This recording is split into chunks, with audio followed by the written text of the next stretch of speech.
সন্ধ্যে 7:30 নাগাদ আমি আর মা মিলে বেরিয়ে পড়লাম, কারণ আজ আমার বান্ধবীর ছেলের জন্মদিন। আজ তার 1 বছর পূর্ণ হতে চলেছে।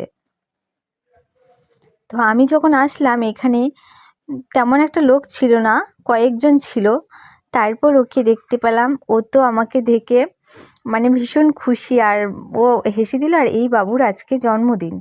আমি চাইবো এই বাবুটা সুস্থ থাকুক, ভালো থাকুক, এবং সামনের দিনগুলো ওর ভালো কাটুক, বড় হয়ে আরও ভালো কিছু যাতে ও করতে পারে।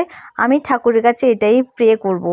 এখানে সবাই বড়রা একটু আশীর্বাদ করে নিচ্ছে ওকে, কারণ ওর কেক কাটা স্টার্ট হয়ে যাবে। তারপর সবাই একটু আশীর্বাদ করার পর ফাইনালি এবার ও কেকটা কাটবে। অ্যাকচুয়ালি ও তো অনেক ছোট্ট, তাই ওর মা ওকে একটু হেল্প করছে।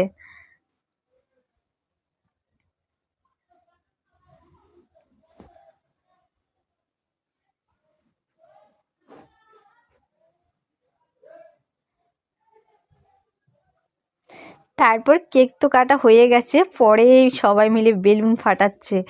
অ্যাকচুয়ালি এটা একটা মজা, শেষে এরকম একটা মানে বেলুন ফাটার ইয়েটা না আমার কাছে খুবই মজা লাগে। তারপর খেয়ে দিয়ে সবাই বাড়ি চলে আসলাম, খুবই মজা হয়েছে।